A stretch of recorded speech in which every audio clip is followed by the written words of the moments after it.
Hi and welcome to W.I.S.S.PE.R. We are here today with Maggie Hennefeld. Maggie is Professor of Cultural Studies and Comparative Literature at the University of Minnesota, Twin Cities. She has curated with Laura Horak and Ellie Frungen-Kainachi the DVD Blu-ray collection Cinema's First Nasty Women that has been released after a few programs here at the Giornate del Cinema Muto for the Noel Silent Film Festival. And she is the author of the award-winning book Spectres of Slapstick and Silent Film Comedienne, and more recently of Death by Laughter, Female Hysteria and Early Cinema, which has been published this year. Thank you, Maggie, for joining us today. My first question is about your work for the Feminist Film Fragments program here at the Giornate. And could you please tell us more about the program and what's the idea behind the selection? So, first of all, thank you for having me. Delighted to be in conversation. I'm a big fan of your work as well. Thank you. So the Feminist Fragments program, this is something I co-curated with Enri Sabales from Mexico, director of a silent film festival in Puebla. And, you know, obviously we come to Pordenone to watch beautiful silent films that do survive, right? We know 80 to 90% of all silent films ever made are now lost.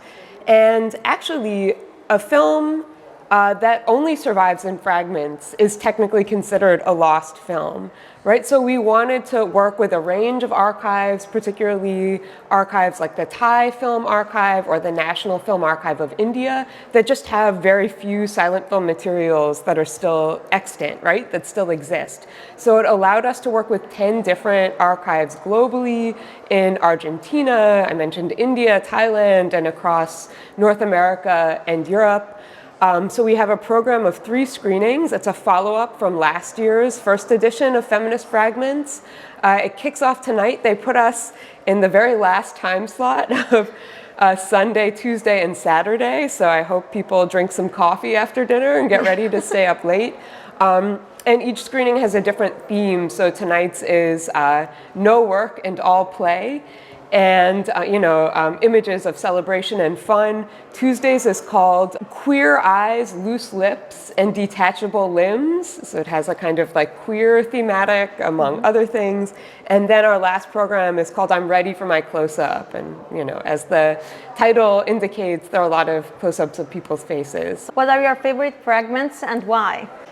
That's a really difficult question. I suppose so, but go on, and try. there are maybe 30 fragments total across the 3 programs. I don't know. Well, I've been thinking about some of the ones tonight. One of my favorites is from a lost Vitagraph film from 1907 called The Kitchen Maid's Dream, and it's digitized from surviving paper print fragments, right, which were filed with the Library of Congress for copyright purposes, right? So we have these fragments surviving from lost American films from the early period. And it's the basic premise is that a woman, an exploited, overworked housemaid, falls asleep on the job and dreams that she can dismember her limbs to do her housework for her while the rest of her body relaxes, which maybe is a fantasy that brings us all to the cinema in one way or another. And then I think the 6 fragments from the National Film Archive of India are just like total gems, really beautiful films. You know, only 5 of hundreds of feature films produced in India during the silent era survive in their entirety, and maybe, a few dozen fragments. So one of the ones tonight is called Sri Krishna Janma, and it's about a divine cowherd who has to defeat a demon king, and it's a little fragment from a film that survives.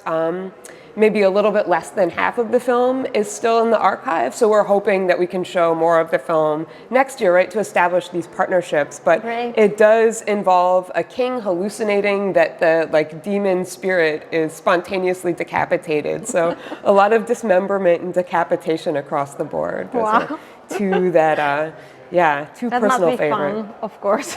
See, so everyone hopefully stay up for it. I hope so. So now about your first book, Spectres of Slapstick and Silent Film Comedienne, which is about the subversive power of women in slapstick comedies. In this book, which is not only well documented, but also really pleasant and enjoyable reading, really I mean it, you've achieved the goal to find, and I quote, an alternative to the impasses of the killjoy's refusal and the unruly woman's disruption, end quote. A dichotomy that seems to kind of have left feminist film theory without any joyful escape for a while. I would dare to say that you brought joy back to feminist film theory. Did you feel that this field of studies had kind of imprisoned itself, like it had built its own cage while seeking a getaway from patriarchal film historiography and film theory? Oh, that's a hard-hitting question. Wow.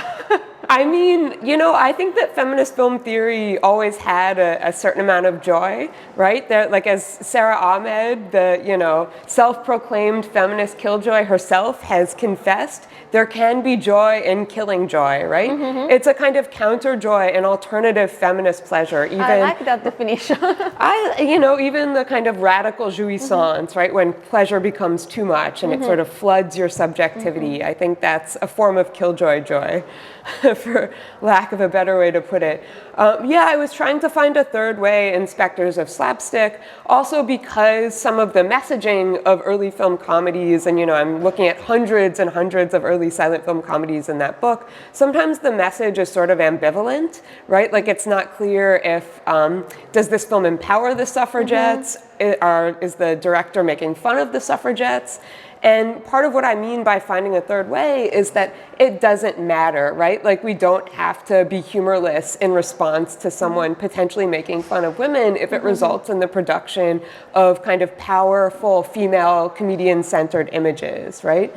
So it's like, I don't know, I think that book, by third way, I also mean just kind of embracing this sort of hybrid figure of the unruly killjoy in one. But even in Laura Mulvey's essay, right, her foundational essay on visual pleasure and narrative cinema, and she calls for a radical destruction of patriarchal pleasure, I think the tone is a little bit cheeky, right? It's a little bit mischievous and rabble-rousing. So I think there's joy. It was just that feminist film theory hadn't really turned its gaze much to comedy. So I was kind of building on a longer genealogy of joyful feminist work, but focusing on the genre of comedy maybe more than it had been. Well done. With your new book, Death by Laughter, Female Hysteria and Early Cinema, you have shifted your focus from the women at the silent screen to the women watching them who died of hysterical laughter. It seems that while the women involved in the realization of early slapstick films had found a joyful way to assert themselves, for the female spectators in the audience, not only that achievement was far to come yet, but also that they were boycotted by their on-screen sisters comedians. Do you or did you fear at some point during your work on the book that you could end up caught back in the unruly woman's disruption trope, and how did you overcome this potential setback? Ooh, that's If you feel that was a setback. I'm not sure I do. I have a few thoughts in response to your question. First of all, I'm not sure that any of these women actually died of hysterical laughter. The project was provoked by finding hundreds of obituaries for women in the late 19th and early 20th century who allegedly died from laughing too hard. But in the book, I read this as, the patriarchal obituarist's attempts to terrify women into not laughing, right? Like, I find these eulogies for a woman who went to a comedy and ended up furnishing a tragedy because she laughed herself to death. And I don't even think that most of these women who had these, tantalizing obituaries published about them actually died from laughing too hard. I think it was, just a little moral panic about how much fun women were having at the cinema, right? The slapstick comedians on screen, but also the laughing female spectators. And as we know, women made up the vast majority of early film audiences. It was their space apart, their space in between, way to get away from housework, from, their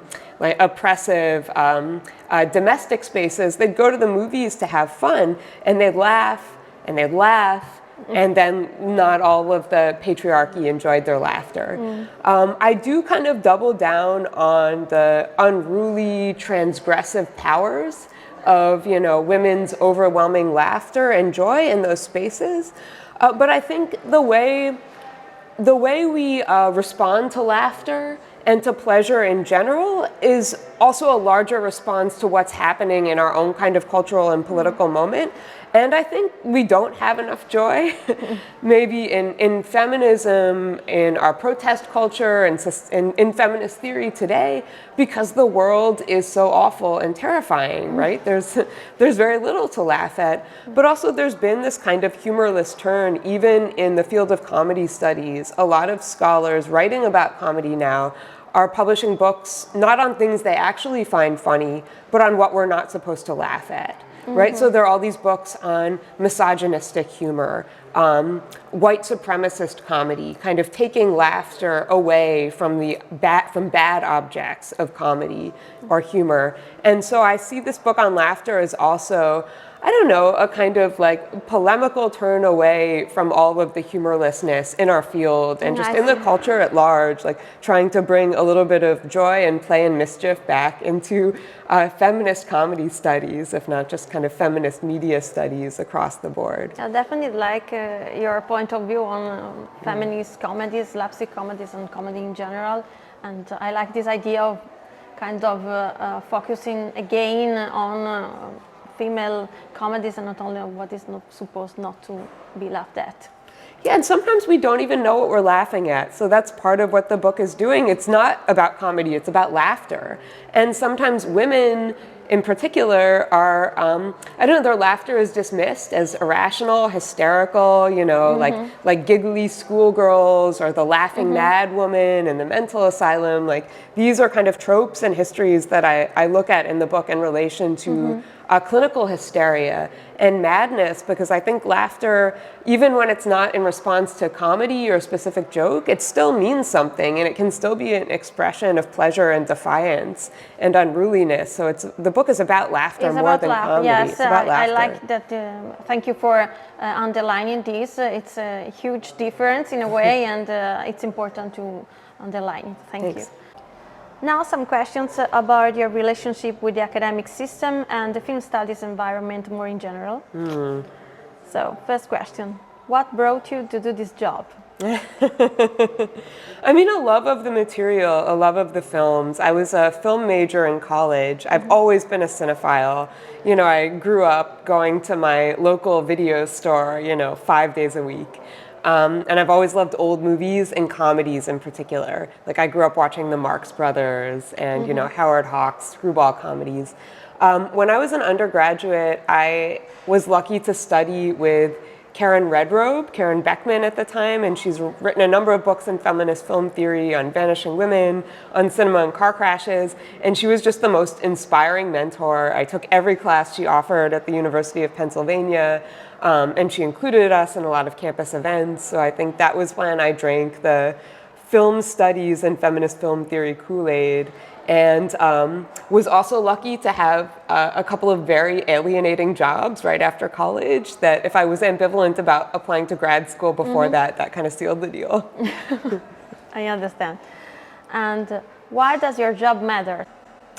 I think it's hugely consequential. I mean, the arts and humanities are so devalued in our society today and under attack by the fascist far right, Trumpism, in the US, but around the world. I mean, they're talking about banning books, burning books, censoring free speech on campuses again, as we've seen with the backlash against pro-Palestine protests and encampments on college campuses in the US. So I think higher ed matters. I think that our teaching is actually actively being censored, but also monetized, right? Like, tuition prices go up and up and up, and a lot of students see their undergraduate education as a means to an end, which is to pay off their debt.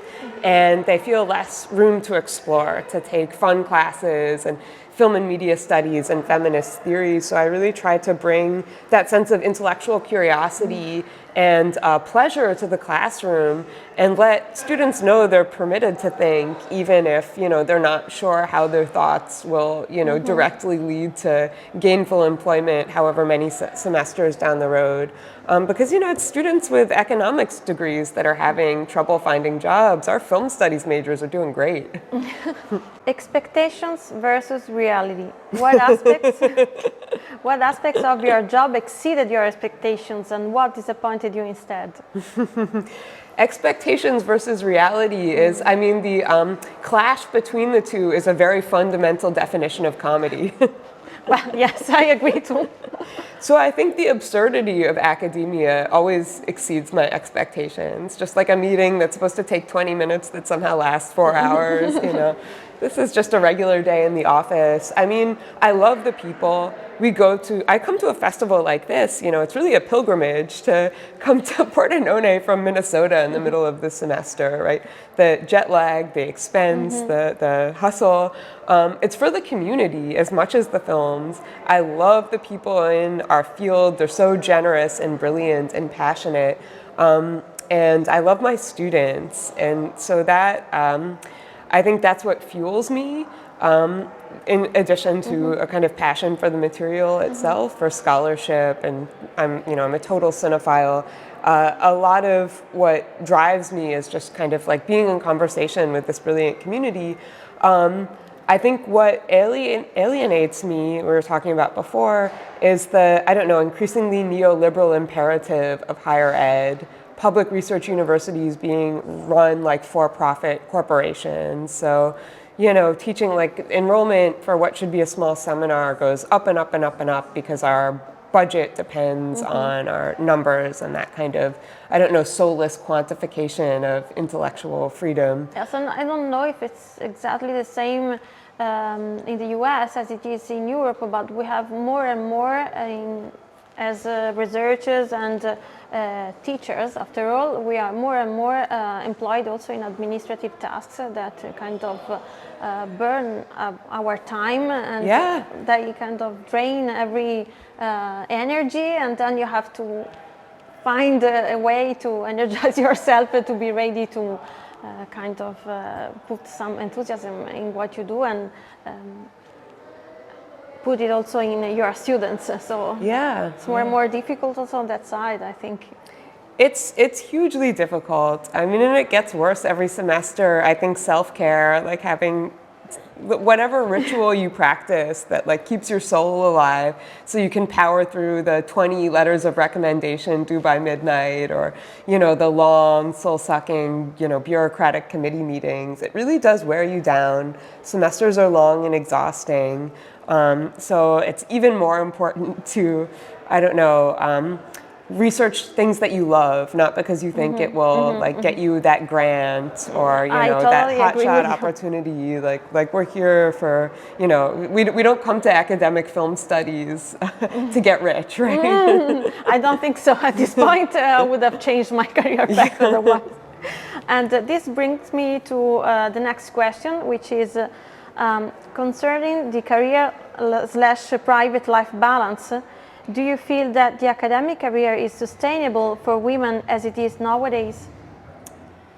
I don't know if it's sustainable for anyone. I mean, just because there are so few tenure track positions in academia. I mean, in the US, but I think it's the Italy, same it's everywhere. the same. I can guarantee that. It's the that. same in the UK, it's the same in Germany, it's the same in France. I mean, it's really bad, and obviously there's gender discrimination. And I think it's women who do the lion's share of, the administrative work in departments, the sort of thankless committees that, assistant, associate, the administrative positions that are not as high paying or prestigious, but are incredibly thankless and exhausting, that burden often predominantly fails on women. And that definitely makes it harder to survive and have a career in higher ed. And there's so much contingency. In many like larger departments especially, there are just so few tenure track and tenured faculty because they keep cutting those lines. And tenured faculty are expected to run the department, work with grad students, and are also scrambling for course releases, research leave, so they can write their books and stuff. So most of the undergraduate teaching is performed now by contingent lecturers, right? Adjuncts who are underpaid and don't have job security or sometimes even health insurance. And that's really bad for the students. It's really bad for the workforce. I don't know, I was actually just talking to someone right before I came into this interview about unionization in academia and how we all need unions and maybe we should all go on strike tomorrow. And what do you do to kind of find back a space for yourself while having so much of work and stress and yes, also passion, but also things that drains your energy without being so satisfying? That's a good question, and it is a little bit of a vicious circle because my main outlets are also work related. So it really does calm me and make me feel better to watch movies, but it also doesn't help that my work is to watch movies. I understand. So it's like the work-life balance, let alone balance, but just there's often, or I often experience a total lack of separation between work and non-work. And I think that's not unique to academia or the culture sector. I don't know, I had the good sense to marry someone who's not in academia. He's an engineer and he's totally uninterested in movies made before like 1993. He thinks they're unwatchably old. So just, having my life with him and our two cats, I think gives me a nice sense of balance and helps me recharge my batteries. Rooted in the real life, let's say. Yeah, exactly. He'll look at what I'm watching and he's like, "What are you doing? Come, come for a walk. Like, let's go ride our bikes." That's great, I think. What would it be your advice to a young woman willing to pursue the academic career today? I mean, starting right now, thinking about that. Yeah, I mean, I would say do it, if you're passionate about it. But, don't have any illusions about what's involved. And I think the job market is much worse today than when I got my PhD in 2014. That was a decade ago. And it was still a rat race applying to jobs, but there were generalist jobs in film studies that I could apply to. So even if you only get one thing, that's all you need. All you need is one job offer. That's what I got, and that was enough. It gave me a job. But there are fewer and fewer like desirable tenure track lines now, and there are more people competing because there's such a backlog. So yeah, go in with open eyes about the kind of scramble ahead, because you have to really love it, and you have to be willing to be exhausted. And also have things in your life outside of the all-consuming vortex of teaching, research, and academic labor. But I mean, if you know in your heart, right, like we knew that this is, I feel like no other job. You must do it. I think I would be crap at any other job because I would hate it. Like this is just the one thing in the universe that I can imagine doing. And my if you next feel question that way, indeed was. What was your B plan, if you had any, or what would you have liked to do if not your actual job?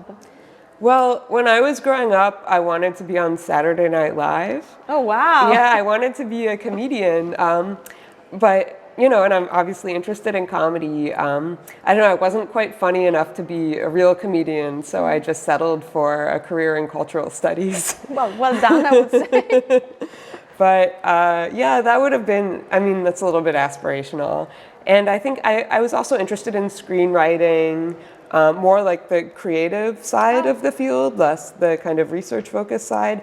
But it just seemed like there was so much instability and a lot of the culture around filmmaking, just from people I talked to in college, seemed really, really superficial, right? Like I didn't want my soap opera web series pilot greenlit by some LA executive producer, right? I see. Like that wasn't the life I wanted. I don't know, I'm really interested in this turn toward videographic criticism and integrating kind of critical writing with videographic making and filmmaking. I think that's a really exciting development in the field. So I wouldn't mind sort of keeping the spark of my plan B alive and dabbling more in creative practice and film programming is becoming a kind of increasing commitment, programming a lot of archival cinema from the festival in Bologna, Il Cinema Ritrovato, in Minneapolis, where I live, and have obviously been involved in curating programs for Pordenone and the cinema's first Nasty Women collection. So I think getting a little bit farther away from, I don't know, soul-sucking, the higher ed system and getting more into archives and community-oriented film programming has been very nourishing. I totally understand that. That's also why I decided to do this web series of chats with other women involved in film studies, because I think we need that part of communication with the normal audience, I would say, no specialists, and that's what programming brings, and that's what web series like this could bring to the audience and to us also. Yeah, exactly. That's great.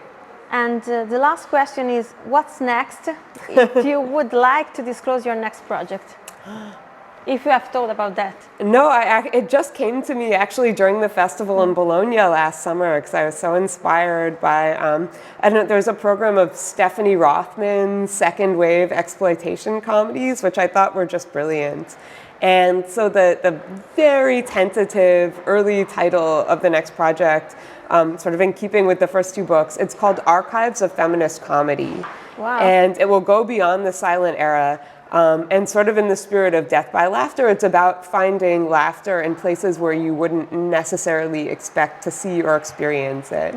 But it is going beyond the canon, maybe even looking at films by directors who mostly made melodramas or horror films or documentaries, and finding like their one weird comedy that they made as a student that no one's ever seen or heard of. So it's kind of looking into the nooks and crannies and crevices of the archive for, I don't know, unlikely practices of feminist comedy and feminist laughter. I have a very sketchy filmography, and I'm just kind of looking on finding resonant examples. So if you're watching this and you know something, please send me an email. So thank you so much, Maggie, for having been with us today and for having been so honest and open with us. Thank you. Thanks for having me. Great questions. You're welcome. Yeah. All right.